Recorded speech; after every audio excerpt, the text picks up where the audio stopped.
Welcome to the Extra Mile podcast for bar exam takers. There are no traffic jams along the extra mile when you're studying for your bar exam. And now your hosts, Jackson Mummy and Megan Saya from Celebration Bar Review. Hey everybody, welcome. Hi, how are you? Hi, I'm doing well. How are you? Good. So you get the weekend and the week off. Pretty good deal. You know? Yes, yeah. Time to take the first time off from the bar in a year and Let's say a year and a half, because we just never got any time off during that crazy July of 2020 season that became August and September and October. So yeah, and then bled right into February. So yes. Everything's fine. We're all good. No worries. Just keep calm, study on. That's our message for today. All right, let's talk about the last piece of result news that we got around the country this week. Yes, so Georgia finally released their results. So that was, feels like a long wait from the February exam until we got those results in. Really long, and I don't know why Georgia takes so long. It's not like they got more students in California or New York. But in any event, their results came out. Now, one of the things that's really infuriating about Georgia, one of many, is that they do not release their statistics for a while. So we don't know what the overall rates are. We'll look at that and we'll announce that when we find out. But as of right now, I don't believe they've made an official announcement. We had a great deal of success. I will say that. We had a number of students passing the exam, a number of repeat bar takers who passed with us. And I have scheduled a couple of interviews. I'm hoping to schedule more with some Georgia bar takers. I know that those interviews are always very popular. It's an interesting phenomenon to me. I really appreciate every single student that does an interview because I know it's bearing their soul to the world. And the people that do it are very brave to do.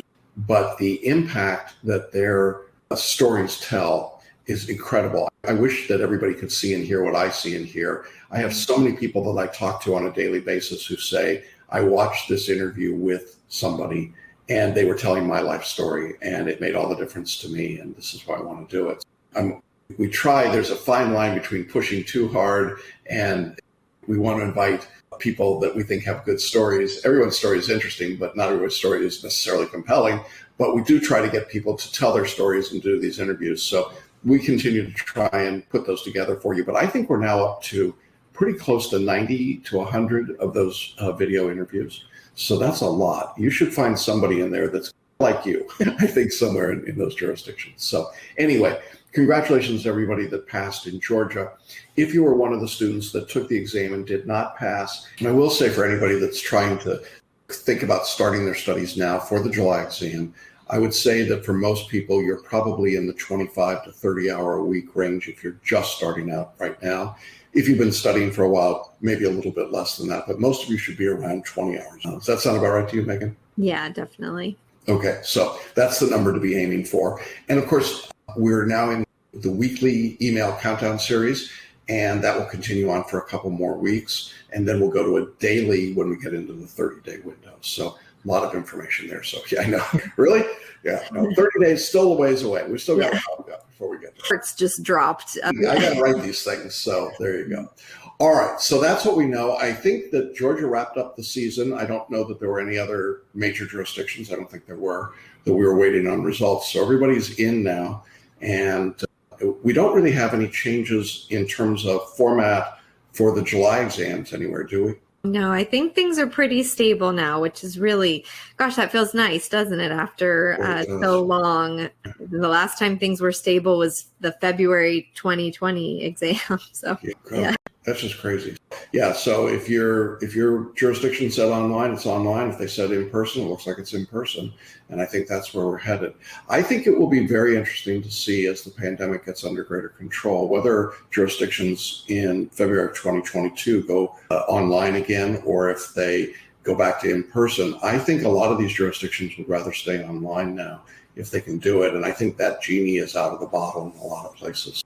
We'll see what happens. Of course, in part, it depends on the National Conference of Bar Examiners and their willingness to do an online exam. Exactly. So that's where it starts. So probably what will happen is California will force their hand early on after the July test, and we'll see what happens. But anyway, there you go.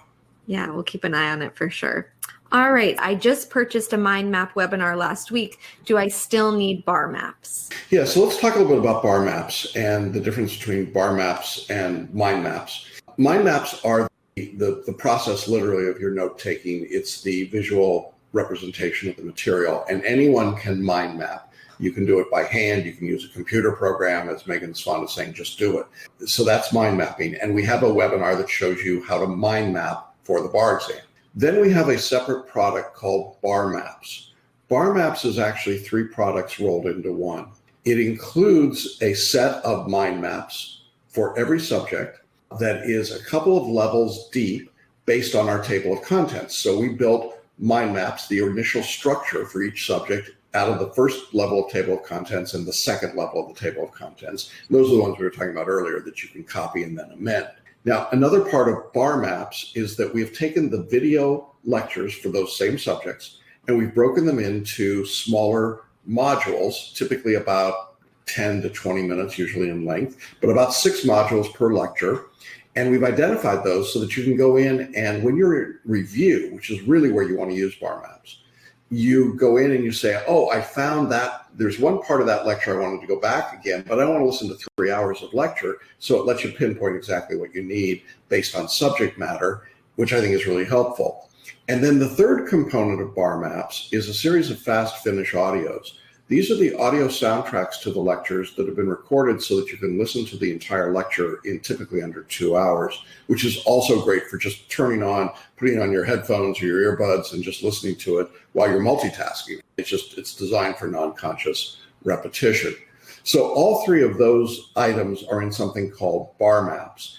And if you've ordered BarMaps, it'll be in your online course. You'll have a BarMaps for the multi-state and typically a BarMaps for your state course, and all of the subjects are included. Everything is there. Now, if you are mind mapping, should you get BarMaps? Yeah, absolutely, because BarMaps is an enhancement to that process. If you have BarMaps and you're not sure how to do mind maps, get the mind map webinar. It's they're coordinated, and I think they will be helpful to you. But whatever you're doing, use mind maps. We just got the Georgia results. And again, Georgia was an open book exam in February of 2021 for the essays. And students used their mind maps. That's what they brought in, not their textbooks.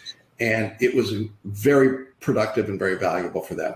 But you don't have to be in an open book jurisdiction to use mind maps. It is still the best way to take notes, I think, that exists. And I know you're a big proponent of mind mapping, Megan.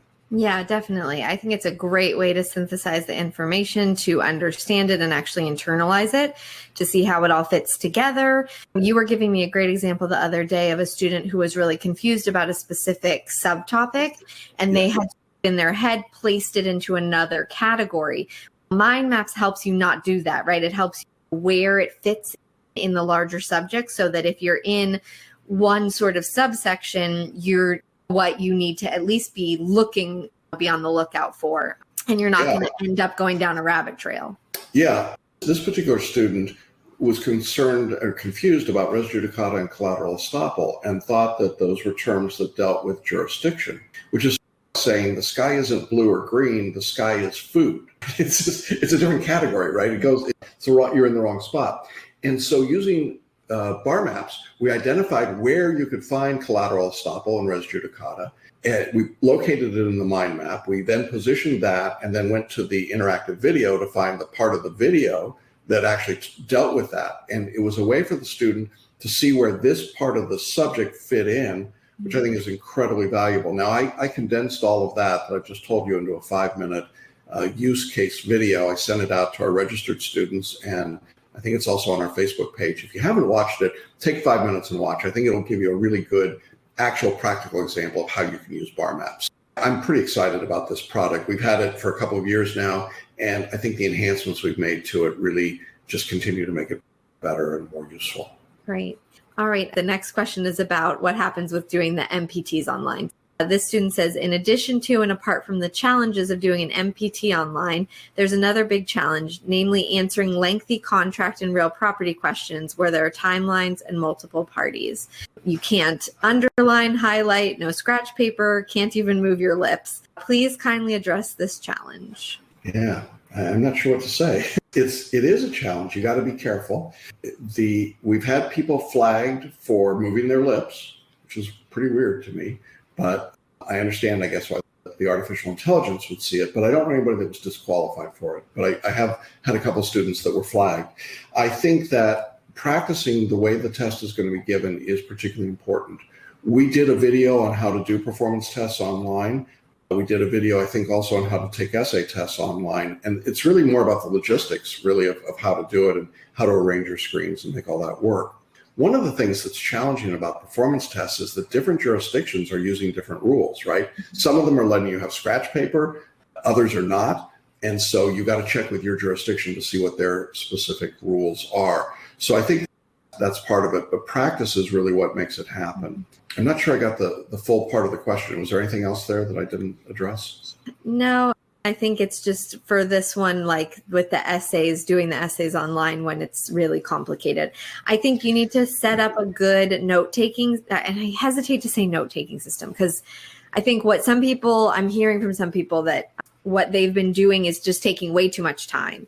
You're not going to have time to type into the note box, like, here's every single party and here's every single concern that they could raise and here's every single defense that you just are not going to have time. So you need to find a note-taking system that works for you of how you're going to keep straight the parties that are important for each conflict and the conflict pairs. Now, when I took the bar, I did the conflict pair chart with the little T-chart. You can't do that, obviously, if you don't have any scratch paper. So what I've been suggesting to people, and Jackson, tell me if you have an alternate, because this is very much a what works for you as a student. So what I've been suggesting is write in your box of what you're going to be turning in. After you've made your outline, I would write each party that's under that conflict. So just go ahead and type them in and then give a quick little summary of what their argument would be. So what's the thing that they're going to say for why they win on this particular conflict? And then you're essentially going to do that for each party, and you're going to turn that into your law paragraph. So that will it'll get fleshed out more. You'll add the law in, but that's going to become your law paragraph. It's just much quicker than trying to take a bunch of notes on the side about the question. I want people to get to the writing a lot quicker than if you're sitting there doing a really deep dive on the question and taking notes on it. It's just I agree. Yeah, I agree. I think that the preparation steps that we talk about, the parties, the players, the events, and then the conflict pairs, to some extent, you should treat them as training wheels. You probably won't need to do those things formally, other than some conflict pairs where the conflict is more complicated, and you may need to jot it down the way Megan just described. Let's say you're in a complicated civil procedure case. You're just trying to figure out the parties and where they are in their positions. Outside of that, you should be able to identify most of these things and start writing pretty quickly. And one of the keys is to take the call of the question, and this is particularly true in the UBE, I think more even than California, Florida, or Georgia, and use the call of the question as your outline headings. It will almost always be there for you. And so you can start to create this broad, high-level outline on your answer, and then start to fill it in as you go along, drafting the facts and the law paragraph in the application. Again, that's part of what we discuss in the writing an essay online discussion, some different strategies there. I've suggested that people might want to go through and get all their facts written in each section all the way through, and then go back and do their law paragraph and their conclusion, just to help give you some momentum as you go. But what I really want to emphasize, two things. One is Megan's point that it's what works for you. You've got to find your own way that makes sense to you. We're going to give you ideas, but try different things and see what works. And secondly, get to the writing, the actual drafting, as fast as you can. I think 5 minutes of preparation and reading and note-taking in some sort, even though that feels very short, that's really about what it takes. These are not long fact patterns in most cases, not always, but in most cases they're not. And I think if you force yourself into that 5-minute timing in practice, you'll find that you can do it. The other interesting thing is that in many jurisdictions, the essays are given now online in this 1 hour or half-hour block. And so you don't have the flexibility anymore of running overtime. It's here it is, and when the clock, here's an essay and it's 1 hour and boom, and then it's done, and then you reset for the next one. So you've really got to be disciplined about this. And the discipline should start now if you're a July bar taker. Don't be writing 40 minutes for 30-minute essays or 70 minutes for 60-minute essays. That's not a good plan. Yeah, definitely. Good question. All right. Will mind maps be of help to me if I'm not a photo reader? Mind maps be of help? Yes, absolutely. Mind maps help everyone. Mm-hmm. You don't have to be a photo reader. Now, mind maps are a great way to activate what you've photo read. So in that sense, definitely, I think you absolutely want to do that. But having said that, everyone should be using mind maps for all the reasons we've been talking about. It's just the best way to consolidate the information that we've come up with. And we see an improvement when people mind map. They just do better than when they just take regular notes. So I think it's part of it. But again, photo reading is very powerful. Mind maps enhance that. It's a way of activating what you photo read, but it doesn't mean it's exclusive to photo readers. Yeah, great. All right. Our next question comes from someone who is set to take the July exam and is a non-native English speaker, and said, for reasons beyond my control, I've not been able to study properly. I'm starting on Monday and would like to know if there's any guide that can help me speed up the study process. And the biggest problem is the English language skills, but they really want to take it in July. Don't want to push it. Yeah, I wish I had that magic bean, don't you? The interesting part is that there doesn't seem to really be a shortcut to being prepared. And our course is about half the length of a Barbary or Kaplan course with great success. So it's not that you have to put in 500 or 600 hours, but you probably have to put in 250 to 300 hours. And so much as I'd like to help this student, the reality is that saying you could skip the reading, or you could skip the lectures, or you could skip the question practice, what are you going to skip? Or you could skip subjects. Those things will not work. You really need to go through all of it. And when you are non-English speaking, I know that the tendency is to want to spend a lot more time in everything, particularly the reading part. You just can't do it. You got to force yourself to get through the reading in the time that's been provided. Now, one tool that would speed you up is photo reading, no question. You would invest an hour a day to learn the mechanics of photo reading while you're studying for the bar. It's not like we postpone that for a week. But in doing that, then you would be able to read your outlines in 15 minutes instead of 8 hours. And that then gives you some flexibility as far as other pieces of the study. So that would be my recommendation. I would also say there's no dishonor in having to wait. If you're not ready, you're not ready. And we talk about being a judgment-free zone. If you're not ready to take the exam, you can postpone. There's no cost in our course to postpone. There's no shame. There's nothing. We learned during the pandemic, things happen and people have to make changes. So make your best effort, do the best you can to be ready for the exam. But if you get to July 20th and you're not ready, then just say no, wave off, and come back, keep studying, and be ready for February. And the test will still be there, I promise. I think that's all I've got to say. Do you have anything to offer? No, I think that's really helpful. That sometimes we put a lot of pressure on ourselves that maybe isn't necessary. Sometimes it is. Sometimes there are external reasons why, but sometimes we put a lot of pressure that we can let go of some of that. So if it's not realistic to be ready, that's fine. Nobody outside of you is making you feel like it's a necessity. Yeah, you have to be a good judge of your own mental health and abilities of, is this really the right choice for me? Yeah, and this makes me,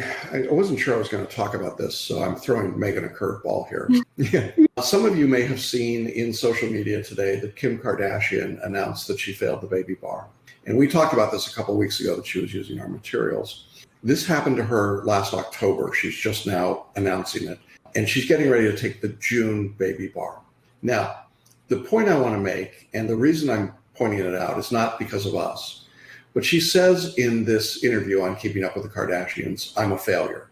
And that is heartbreaking, because by any measure, is Kim a failure? I doubt it. I think most people would go, hey, you want to be a failure? I'll be a failure like you, Kim. But I think it's really telling to me of how hard we are on ourselves and what this exam does to people, because admittedly, she may have said it for the drama of the show, but I think that if you failed the exam, you are not a failure by any means. And I don't care what the exam is, you're not a failure. It just means you haven't passed that exam. And to the point of, if you have the courage as a non-English speaker if that's not your native language. To take a bar exam in the US, no one could accuse you of being without courage or of being a failure. Absolutely. You are doing a remarkable thing and a necessary thing because we need your voice in the bar. And so I want you to know that we are in awe of all of you, really and truly. Megan and I have been through the bar. We passed the bar. Anybody that's been has gotten to the other side can't look back and say, that was no big deal. It is a big deal. And so I don't want you caught up in that drama. And I suspect that there'll be some Kardashian drama around the bar exam now because whatever she does comes that way. But don't let that wash over you, okay? That's not you. And you don't have to take on that persona and think, if she says she's a failure, then I'm a failure, because that's just not true. So there you go. I know it's a little weird segue, but it just... That's okay. All right. How should I use my mind maps from the February exam going forward? So this is a student who had created mind maps, took the February exam and wasn't successful. And they were asking, do I start all over again? What do I do with these? No, you keep expanding them. That's the beauty of mind maps, in my view. If I just had regular notes, it would be like, I don't know what to do with those. But in a mind map, it just keeps growing, particularly, and you can do this by hand, but on the computer, it's so easy. You just add a new branch. You just go on, you add some detail. You identify the things you didn't know, or as you're learning, you add, or you create a new sub mind map, a smaller one that focuses in on a particular topic. And you just keep using what you've got. The mind maps are designed to grow with you as you learn. So even if you're not using them from a previous exam, if you started your mind maps for the July test a few months ago, go back and revisit them. As you do your practice multi-state questions and the practice tests and more essays, keep adding to the mind map. It reinforces what you're learning and the way your brain takes that information in. So it is a very powerful tool. Yeah. All right. And our last question is, how do I maximize my study time after failing the exam if I don't need to start all over from the beginning again? That's a great question, and it's a tough one because I think you don't, in a sense, you don't have to go through everything. But again, depending on if you've sent me your scorecard or score sheet, if I've evaluated, if you were in our course and I've evaluated it, for most of you, I say you got to go through everything again, because there's usually enough gaps. It's rare that somebody is so incredibly strong in one place and incredibly weak somewhere else. But if that's your case, put more emphasis certainly on the weaker areas or subjects, but don't completely ignore everything. And don't ignore a subject you did well on, because typically what happens is we see the pendulum swing too far one direction or the other. Somebody says, well, I did pretty well on multi-state, and so I'm going to emphasize the written part. And then they emphasize the written part, ignore the multi-state, and their score drops in the multi-state. So you don't want to do that. I think in general, following the study guide, but maybe with some points of emphasis. So if there are subjects I'm not doing as well in, I want to make sure in those subjects that I work with the BarMaps, or I want to do mind mapping there, or I want to get some additional material to enhance what I'm doing. I would say that's probably the best way to go through, so that you're giving a little extra emphasis. But I would not skip steps. And I definitely wouldn't recommend skipping lectures. But for example, if you've already been through the course and you don't want to do all the lectures, get BarMaps and just find the parts of the lecture where you really could focus in, where you're having more difficulty. It's a very effective tool. Or use the nutshells to reinforce the multi-state subjects. So there are tools that help you refine your study. But again, what you don't want to do is just completely toss things out and say, I'm not doing any reading, or I'm not doing any lectures or any questions in the subject. I think that would be a mistake. Yes, definitely. That's what I had recommended, was the BarMaps piece, because for sure it's very daunting to look and say, I've got a pretty good grasp of civil procedure, but I know there's one section or a few sections that I really could stand to understand better. And that way you can just go in, because man, you don't really want to have to listen to all those civil procedure hours if you don't need to. Although it's a heck of a lecture. Okay, maybe I should use real property then. And that real property, right? You can pinpoint, okay, I know that I need refreshers on these pieces, and you can go straight to this. Yeah, and I think it's rare that somebody is completely weak on an entire subject or completely strong in a subject. They're always going to be stronger in weaker parts of the subject. And if you break it down, if you think about it, that's probably true for any topic. I understand easements, but I don't get covenants or whatever it might be. So yeah, so be selective in that regard. And I think that will help you. And again, these tools are really valuable and they're designed to give you as much flexibility as possible. Yeah. All right. That's it for this week. Yeah. Thanks to all of you. I hope everybody has a good Memorial Day weekend.